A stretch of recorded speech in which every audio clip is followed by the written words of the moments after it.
Hey, pigskin fanatics, welcome to the Pig Pen, where we tackle the most harrowing stories, not on the field, but off it as well. Today, we're unleashing a blitzkrieg of evolution of the American football uniform, a tale of sweat, leather, and surprisingly fashion. Don't hang up your cleats just yet, folks, because we were here to tell a wild ride through the sartorial savagery of the gridiron, and it's all coming up in just a moment. This is the Pigskin Daily History Dispatch, a podcast that covers the anniversaries of American football events throughout history. Your host, Darren Hayes, is podcasting from America's North Shore to bring you the memories of the gridiron, one day at a time. Well, my football friends, this is Darren Hayes of PigskinDispatch.com. Welcome once again to the Pig Pen, your portal to positive football history. And today, let's take a rewind to the late 19th century, where football resembled rugby more than the high-octane spectacle that we know today. Players rocked woolen pants, canvas shirts, and leather strappings adorned to their heads. They looked more like torture devices than protective gear. Think of it in the vein of a tweed golf getup meets executioner garb, meets industrial work clothes with some heavy doses of chafed skin, if you know what I'm talking about. Now, these guys were rough and tumble pioneers. They established the basic silhouette, long sleeves, pants tucked into the socks, and a heavy dose of mud, playing on grass fields and rocks and stones and dirt. They also gave us some rudimentary pads. Shoulder pads were first seen in the 1890s, initially worn on the outside of the players' sweaters for protection. Now, versions of the tied shoulder pads were in the Spalding's 1906 catalogs, and other teams had them sewn into the players' sweaters. Now, these early stocking cap era players were more concerned with protecting their noses than they were their brains. The nose guard, invented 1 year before any head protection was formally marketed. And notice that these look almost like a modern athletic supporter, but these guys had them over their noses here, so they're breathing in that air. Probably a little bit hard to breathe, but protecting their nose from getting crushed from some crushing hits there. There's multiple types of leather headgear. They weren't called helmets at this point. Often in the catalogs they're referred to as head harnesses all the way up until 1920. And these were the predecessors of our modern day helmets and the leather helmets that we call them today. Now fast forward to the roaring 20s, and the game gets a severe wardrobe upgrade. Leather pants and jackets have become all the rage, offering some protection and surprisingly sleek air. The pants were sometimes quilted to be a little bit more shock resistant and protective.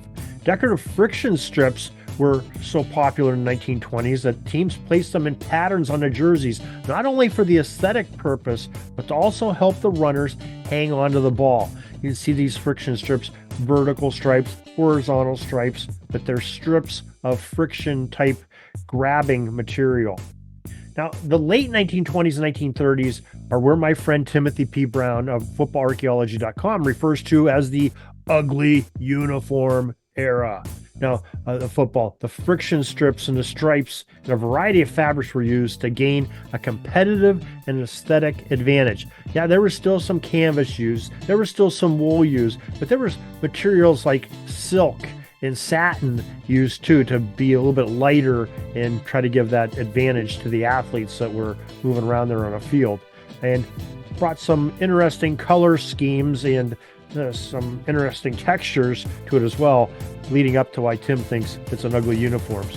Now, football teams from 1915 to 1936 had almost complete control over what was on their uniforms. According to the NCAA rules, the numbers only went on the front of their jerseys officially in 1937. Before that, it was letter designations of the school were expected since the early days of the stocking cap era football. But the school logo was an innovation in the World War I era and after the game's brand. Now, eventually the random stripes were relegated to the sleeves and possible military pinstripes down the sides of the football pants, which we see is pretty common today. Actually, teams are getting away from the stripes down the sides, but really in the 1970s and 80s, it was really popular. Before World War II, their helmets were made of a more modern materials. In 1939, plastic helmets strutted onto the field for the first time, promising lightweight protection. But these early examples crumbled under the pressures and hits, shattering and causing more injuries than cheers. They were soon banned. But they were benched only to return and beefed up with sturdier plastic and better materials and a healthy dose of padding on the inside. And later that year, in 1940, they made their resurgence. By 1943, even the NFL realized the value of the cranium protection, making helmets mandatory 4 years after their college counterparts did the same at that level of football. In the late 1940s, mouth guards appeared as the urge to protect the teeth was emphasized, and there was reports that it saved up to 3% less dental injuries, which doesn't sound like a lot, but kept a lot of chiclets in people's mouths, that's for sure. After World War II, the rules and the look of football morphed considerably once again. The helmets were soon adorned with more protective equipment in the mandatory hard shell variety. That first face mask was worn by Otto Graham of the Cleveland Browns, who was elbowed in the mouth during the first half of a 1953 game, and then played the second half wearing with a piece of plastic, almost like plexiglass, that Coach Paul Brown taped to his helmet. It was just sort of a flat bar going across his mouth, see-through. That's what really led to the first single bar helmet a year or two later, and eventually put into the full grills that we're accustomed to today. Let's jump back to 1947 on the helmet. So we witnessed gridiron fashion revolution. This is on the leather helmet. So the Los Angeles Rams running back had a vision. Rams Fred Gurkey grabbed a paintbrush and transformed his helmet into a canvas, etching the iconic ram horns that sent shockwaves through the league. And guess what? Fans adored it. Suddenly, the helmets weren't just protective gear. They were billboards of team identity, and especially in the nascent black and white televisions of the time. Those were very vivid images, even though they were black and white. It is the age of high-tech fabrics coming in, lightweight pads, and helmets that look like they belong to sci-fi movies. Performance meets style, with the teams pushing the boundaries of design and material innovation as we entered in the space age in the 1960s.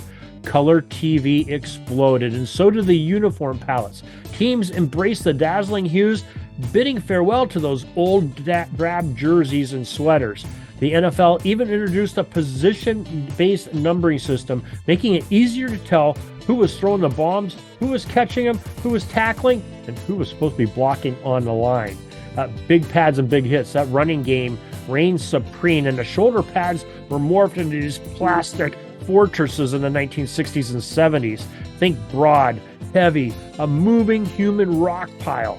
But as the game shifts to the aerial acrobatics, pads slim down, prioritizing mobility over the medieval armor vibes. And you can see that if you look at like a running back from the 1970s and 1980s, how beefy their shoulders were and, caked with that plastic armor.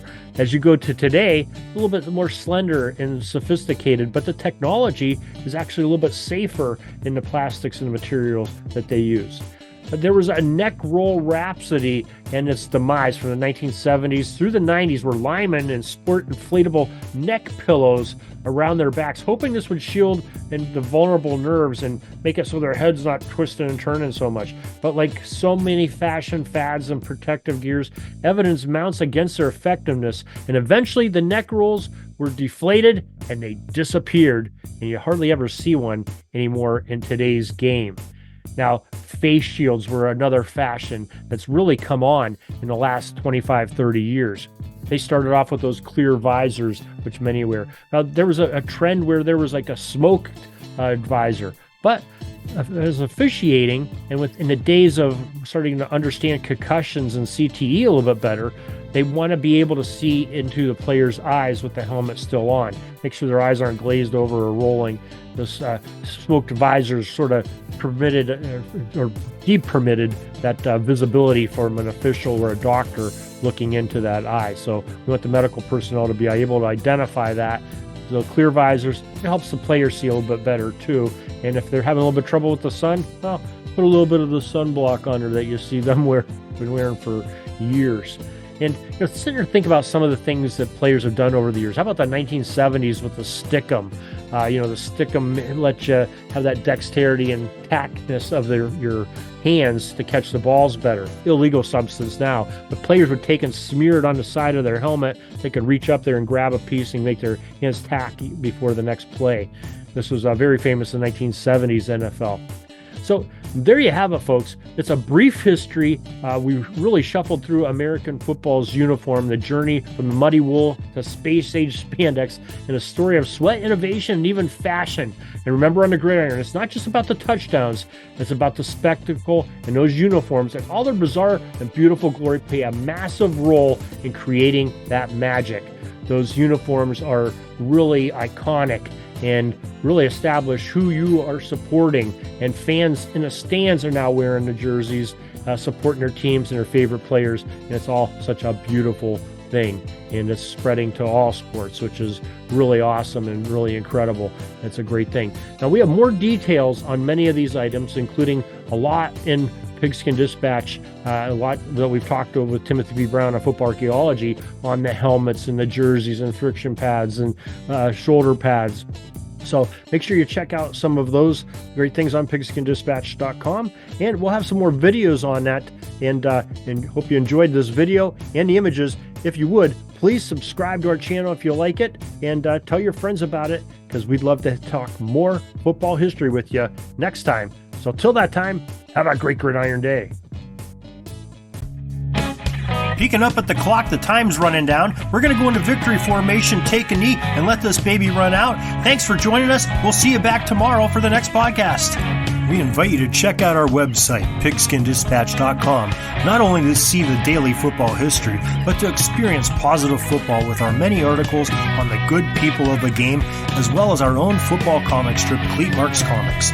Pigskindispatch.com is also on social media outlets, Facebook, Twitter, Instagram, and don't forget the Pigskin Dispatch YouTube channel to get all of your positive football news and history. Special thanks to the talents of Mike and Jean Monroe, as well as Jason Neff for letting us use their music during our podcast.